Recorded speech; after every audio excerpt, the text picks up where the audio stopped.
My name is Sarah. I am 38 years old. I live in a small town called River Hill. It is a quiet place with green trees and small shops. I have 2 children. My husband is Daniel. He is 43 years old. We have been married for 15 years. When we got married, I was very happy. Daniel was sweet and gentle. He brought me flowers. He cooked dinner on Sundays. He always looked at me and said, "You are my love." I smiled and felt lucky. I thought we would always be happy. We lived in a small house near the park. I loved our home. It was warm and full of light. After 2 years, we had our first child, a baby boy. We named him Noah. He was quiet and kind. He liked books and birds. I stayed at home to care for him. Daniel went to work every day at the bank. 2 years later, we had a daughter. Her name is Emma.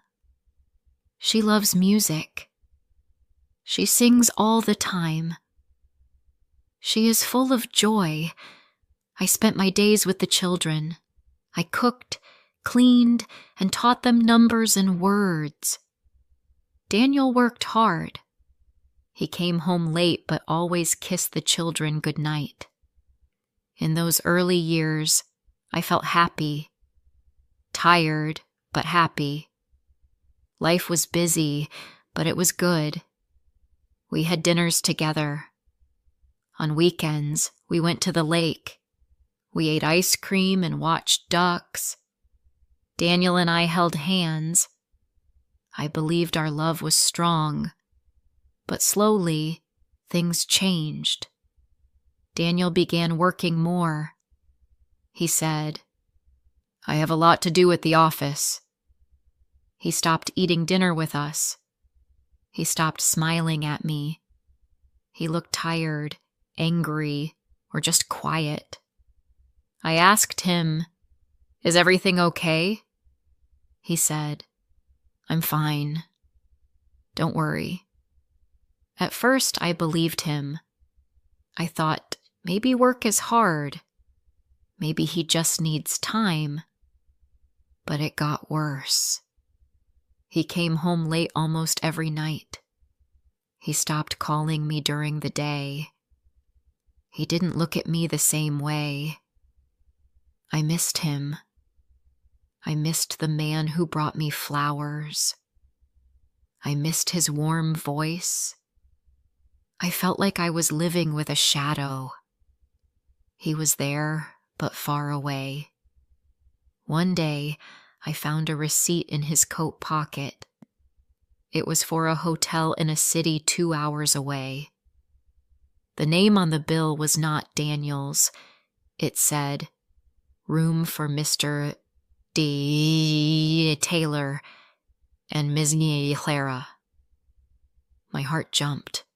My hands shook. I waited for him to come home. I showed him the paper and asked, "Who is Clara?" He looked at me and said, "She's just a coworker. It was a work trip. Nothing more." I didn't believe him. But I said, "Okay." I didn't want to fight. I didn't want to break my family. At that time, Noah was 5 and Emma was 3. They were small. They needed both of us. Weeks passed. I tried to smile. I tried to stay strong. But I cried at night when the children were asleep. I cried in the kitchen while washing dishes. I looked at Daniel and saw a stranger. I didn't know him anymore. He stopped telling me where he was going. He turned off his phone. He said, "I'm tired of all these questions." I said nothing. What could I say? I started to feel empty. I cleaned the house, but it didn't feel like home. I cooked meals, but they had no taste. I took the kids to school and smiled at other parents, but inside, I was broken. One afternoon, I went to the market. I saw a man from my past. His name was Mark. We went to the same school many years ago. He smiled at me and said, "Sarah, is that you?" I smiled too. "Yes, it's me." He was kind. He asked, "How are you?" I wanted to say, "I'm fine," but something inside me broke. I looked at him and said, "I don't know." He didn't laugh. He didn't change the subject. He looked into my eyes and said, "If you ever need someone to talk to, I'm here." I nodded. I walked away, but his words stayed with me. That night, I sat by the window. The children were asleep. Daniel was not home. I looked at the stars and felt very small. I whispered, "What happened to my life?" I thought about Mark, about his kind eyes, about his quiet voice. I didn't want anything from him. I just wanted someone to care, someone to listen. A few days later, I saw Mark again. He was at the cafe. I was alone, so I walked in. He waved at me. I sat with him. We talked. Not much. Just simple things. The weather, books, our town. But his words felt warm. He asked, "How are your children?" I smiled. "They are my joy." He said, "You are strong. I can see it." I felt tears in my eyes. No one had said that to me in a long time. We met once a week, sometimes at the park, sometimes at the cafe. Nothing happened. No gifts, no promises. Just words. Just kindness. I started to feel alive again. I laughed. I felt the sun on my face. I listened to the birds sing. I looked in the mirror and saw someone I remembered. But one evening, Daniel came home early. He saw a message from Mark on my phone. Just a simple message. "Hope your day was good." Daniel became angry. He shouted, "Who is this man? Are you seeing someone?" I looked at him and said, "I needed someone to talk to. You were not there." He didn't speak. He walked away. That night we had a long talk. For the first time in years, Daniel looked at me. His eyes were red. He said, "I'm sorry. I didn't know you were so hurt." I said, "You didn't ask. You didn't see me."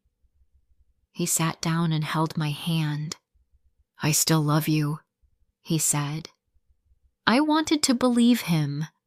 I wanted to feel something, but my heart felt quiet. It was tired. It didn't trust easily anymore.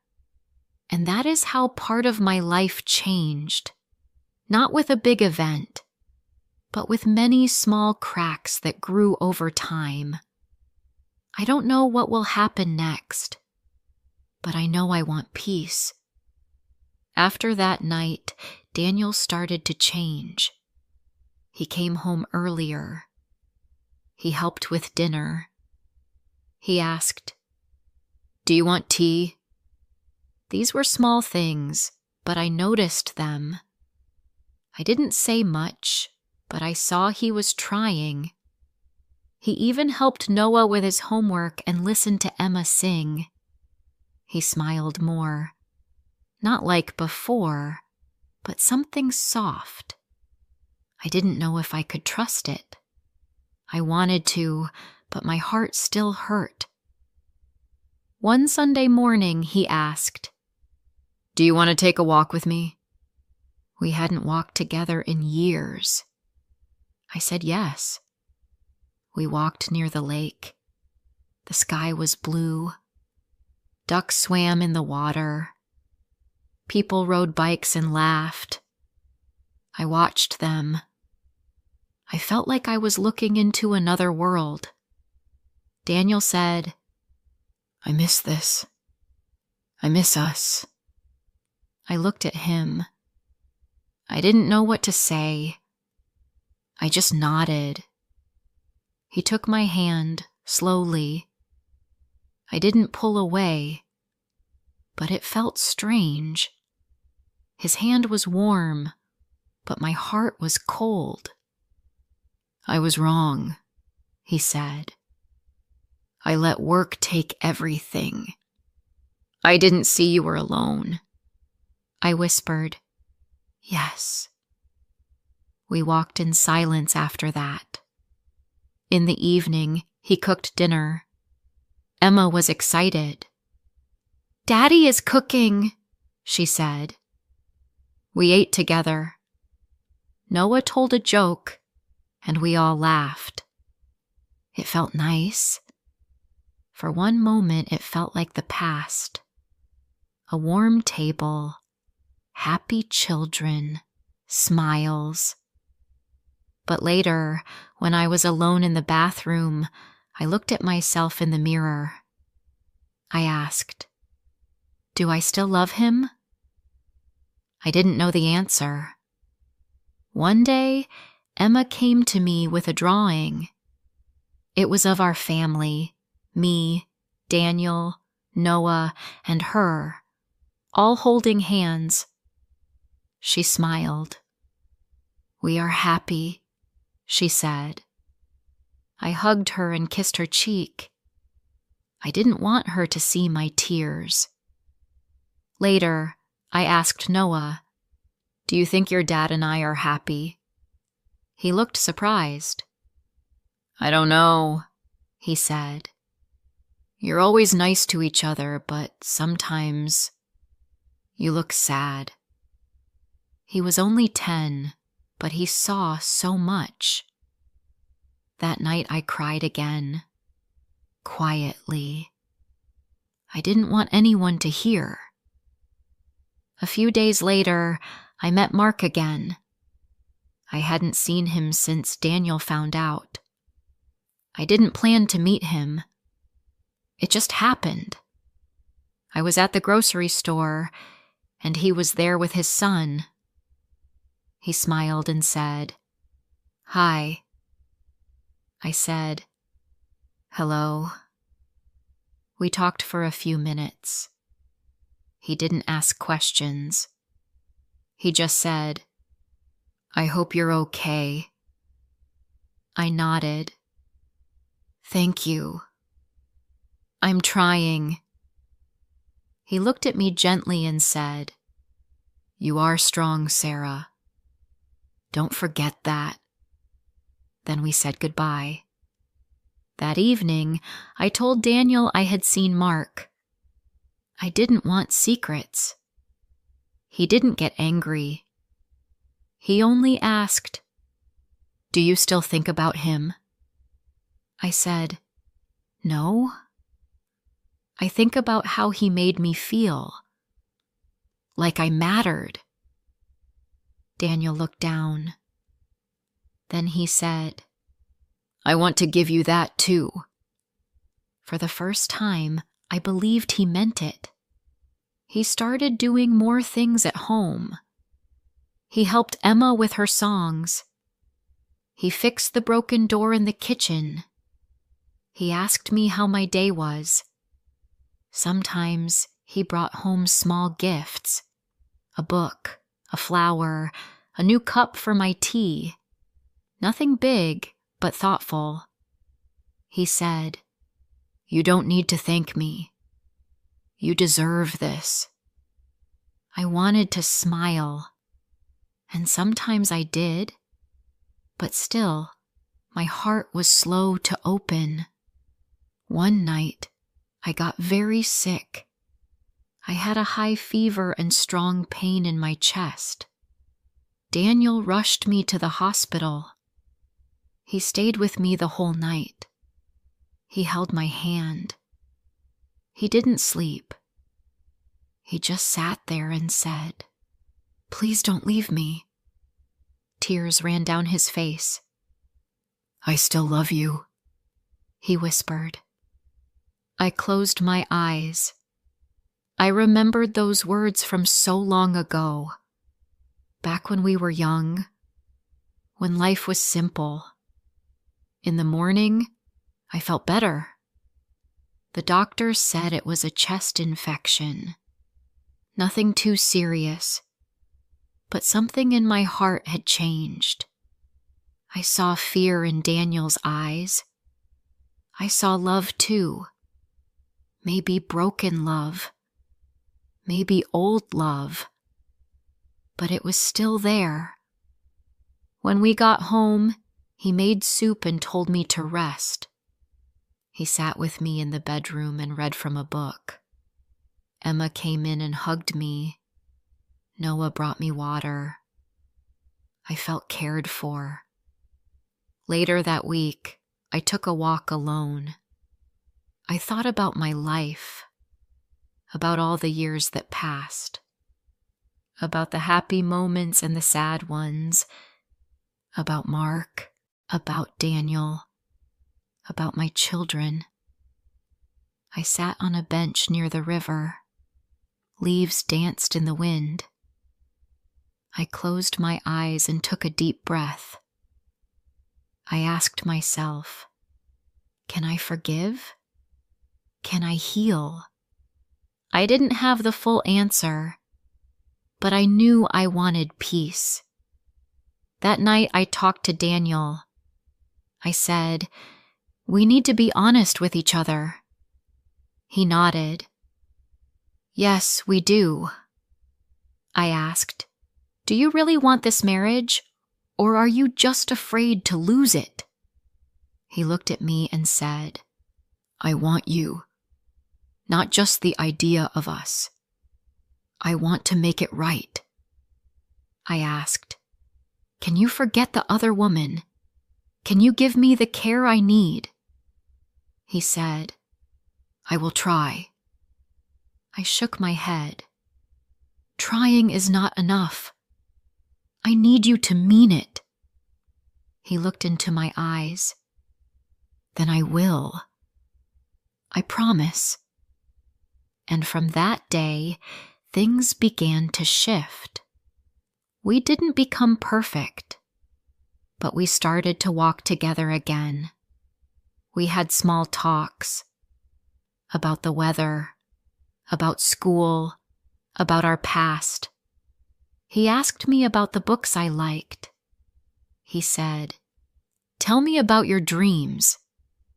No one had asked me that in years. One evening, he surprised me with a dinner outside. Just the two of us. By the river, he brought a blanket, sandwiches, and tea. We sat under the stars. He said, "Thank you for staying. Thank you for giving me a second chance." I looked at him. He was not the same man I married, and I was not the same woman. But maybe we could build something new, not from the past, but from now. Weeks passed. Life at home was quiet, but different. Daniel continued to help more. He cleaned the dishes. He folded laundry. He walked Emma to school. These were small things, but they mattered to me. He no longer stayed late at work. He spent his evenings at home. Sometimes we talked. Sometimes we sat in silence, but the silence was soft, not cold. I still had doubts. My heart was not fully open. Sometimes when I looked at him, I still remembered the pain, the hotel receipt, the nights I cried alone, the way he had once walked past me like I didn't exist. But I also remembered the hospital, his hand in mine, his words, "Please don't leave me." Forgiving him was not easy. I wanted to forget, but I couldn't. I could forgive, but the memory stayed. One day, I stood in front of the mirror. I looked at my face. I looked tired, but also strong. I said to myself, "Sarah, you are not perfect, but you are trying. You are doing your best." I wanted peace, not just for my family, but for myself. That week, I wrote a letter to myself, just for me. It said, "Dear Sarah, you are strong. You are kind. You are important. You lived through pain and didn't give up. You cried, but you kept going. You wanted love, and you still do. Don't be ashamed. Love yourself first. Then you can love others. You deserve happiness. Don't forget that." I folded the letter and placed it in my drawer. Now, when I feel sad, I read it again. Some days are better than others. Some days, I smile without thinking. Other days, I feel tired. But that's okay. Life is not always easy. I learned to accept that. I also started doing things for myself. I began walking alone in the morning. I went to the library and borrowed books. I listened to soft music and drank tea in silence. One day, I bought a notebook. I wrote my thoughts in it every night. I didn't hide my feelings. I wrote the truth. Sometimes I wrote, "I am still hurt." Other times I wrote, "Today, I felt happy." I let all the feelings come. I didn't stop them. Emma once asked me, "Mom, why do you write in your book every night?" I smiled and said, "Because it helps me feel better." She nodded and said, "Maybe I will do that too." Noah also changed. He became more open. He talked to Daniel more. They played games together on weekends.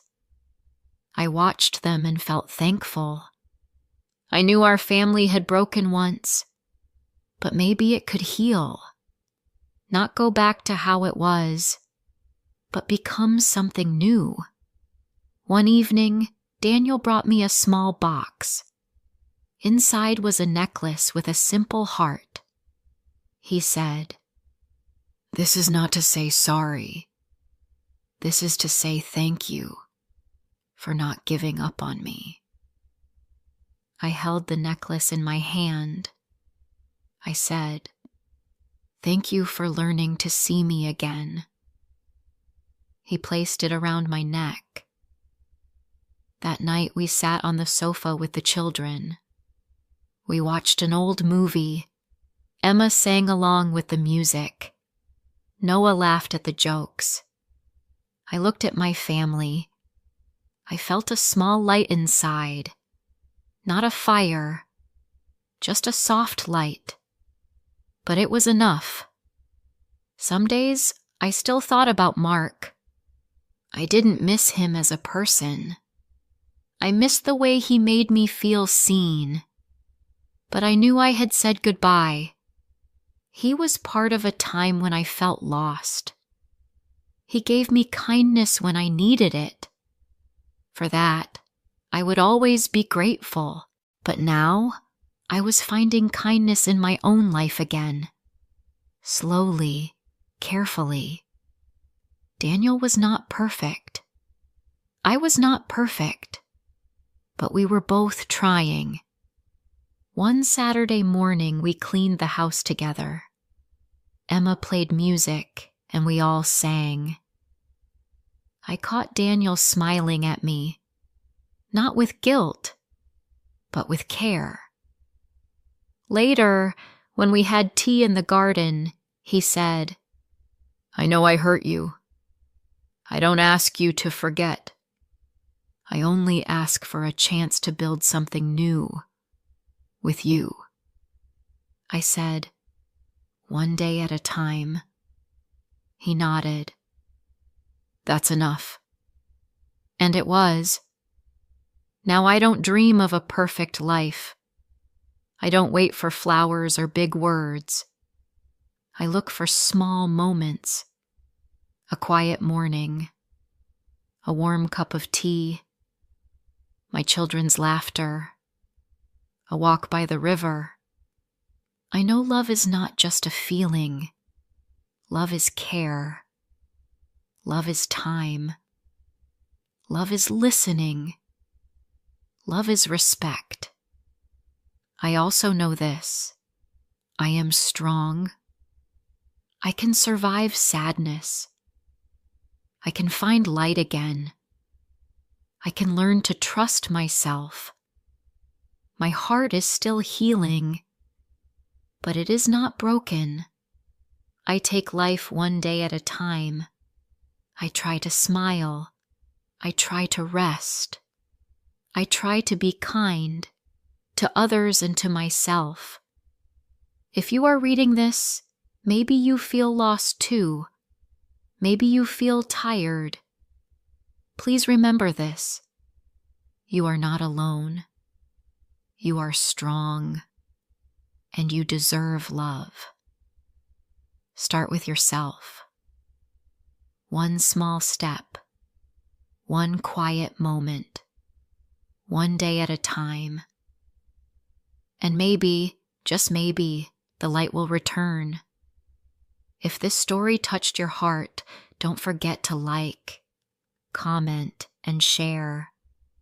More emotional and inspiring stories are coming soon.